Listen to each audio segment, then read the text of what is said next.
Hello and welcome back to the Squirrel Head YouTube channel, and this is the review of the Liverpool versus Leicester game, our first game at home this season, and we started off with a bang. Now the first thing that I obviously want to cover is the mistakes.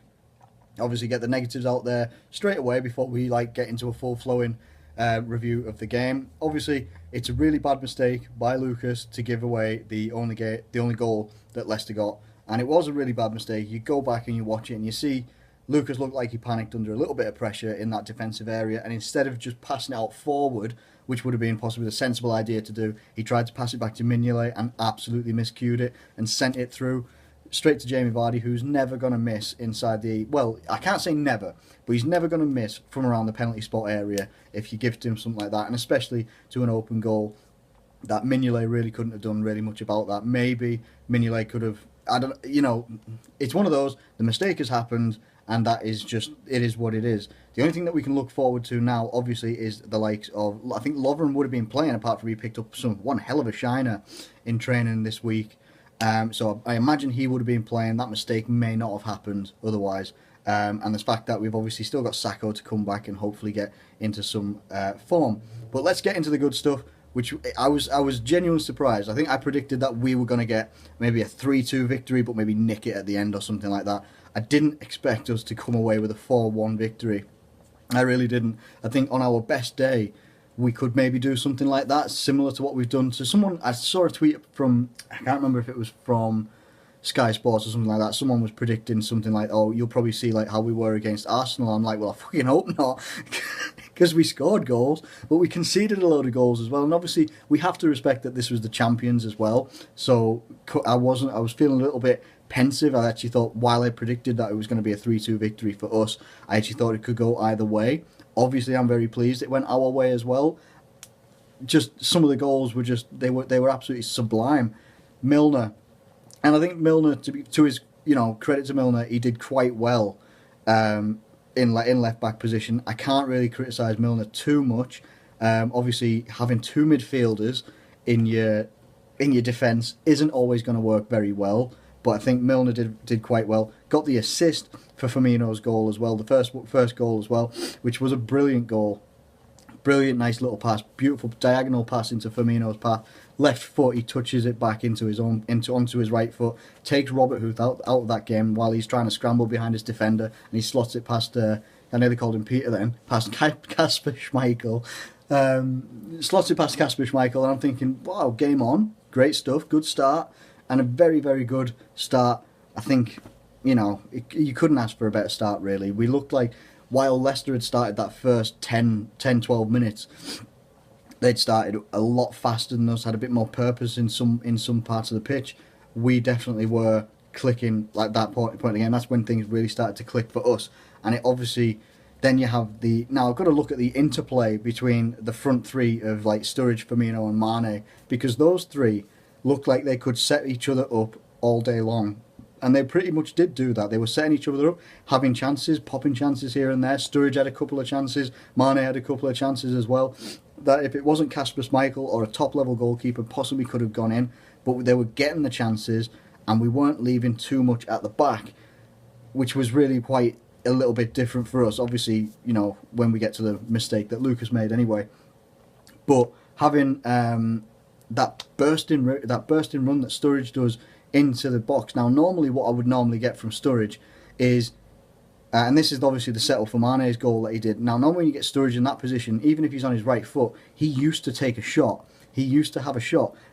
I was not expecting him to be able to just lay that off to Mane, and especially not in the manner that he did, which really confused the defender, in back heeling it in front of himself, or side heeling it into Mane's path.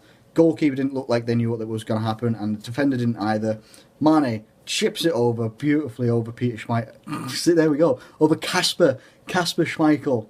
I don't know why I'm saying Peter Schmeichel. But slots it over 2-0, and I'm thinking, yes, this is really, really quite good. But there's still a part of me, obviously, as any Liverpool fan knows, there's always going to be a part of you that thinks, fuck, this could go at any minute, this could go wrong at any minute. And unfortunately, yes, it did. Lucas, as I said at the start, got put under some pressure.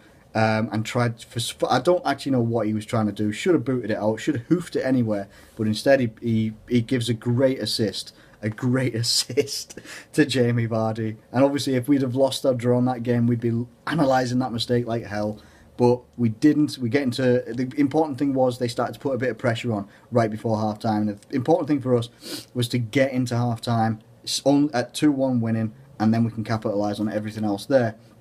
Mane and Sturridge again were still having a lot of chances, and that was the main thing as well. Like that, one of the people that I've been saying has been a little bit invisible, Wijnaldum, is very key, and this was one of the goals of the weekend, and that's not bias. I don't think that was one of the goals of the weekend. Lallana's absolute thunderbolt into the top left-hand corner. It was absolutely unbelievable. And the fact that normally those types of shots you would see people in our team anyway, you get teed up like that and you take a first-time booting shot like that and it would go fucking skywards. It would be out of the stadium almost.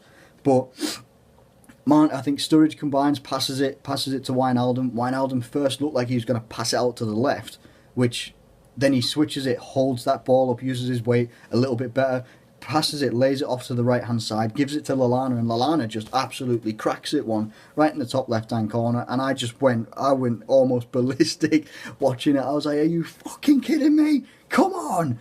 I mean, that was absolutely amazing. I didn't see that goal coming, and as much as I didn't also see the final goal coming. Now I've been talking a lot about Mignolet making mistakes, and I've got to give the guy credit. Actually, he played pretty damn well when Vardy was 1-on-1 with him, and normally Vardy would smash that straight in.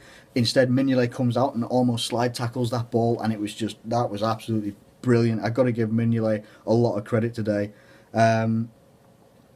When Mane gets put through in like the 89th minute or something like that, he gets put through, and all of a sudden Kasper Schmeichel's like right up here, and I'm just like, whoa, what are you doing, Mane? Mane like just literally just slides past him, keeps running, bolt running, but he doesn't do what I would do on FIFA, and I would have probably took a shot from there. Instead, he keeps running with it, he turns inside, spots the pass. Now it looked like the pass was going to be a little bit too slow for Firmino, but it was perfectly weighted. Firmino slots it in with his left foot, 4-1, game over. 4-1 was game over, and I've got to say, while I am very positive, that's such a positive result, and I'm hoping that means that we can start to turn Anfield into a bit more of a fortress, which is what any team needs. You need your home ground to be your fortress.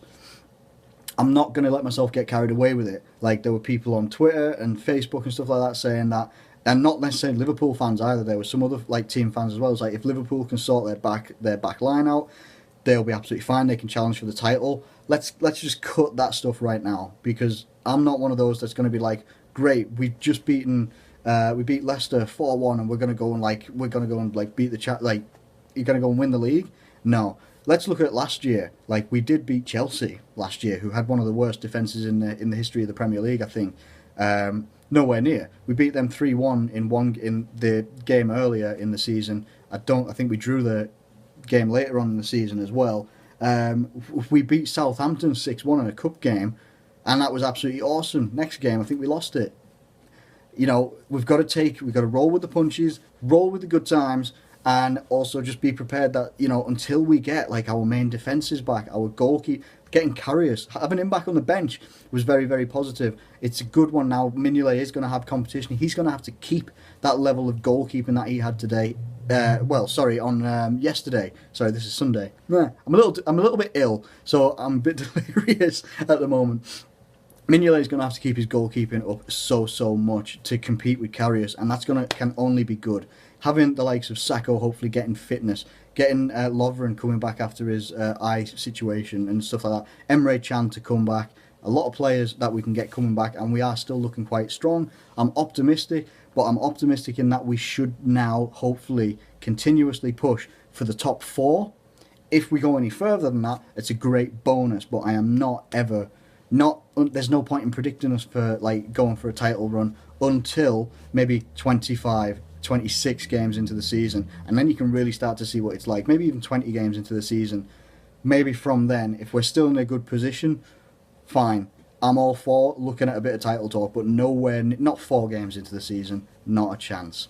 So that's my review of the Liverpool-Leicester game. Very, very happy, but also still very cautious for the future ahead. We've got Chelsea coming up on Friday. I'll be doing a preview for that one as well. I think John Terry was injured in the Chelsea game, so we'll be looking. I'm going to be looking at well, basically I'll be doing a preview of it. So I'll look at every part of how they've been doing and how we've been doing and see if I can get a prediction up and ready for you. That'll be coming out on Thursday night. Full Premier League review will be coming out on Tuesday night after Monday Night Football. So if you're looking forward to that, hit the like button, subscribe if you're new around here. Thank you ever so much for watching, and I will catch you later.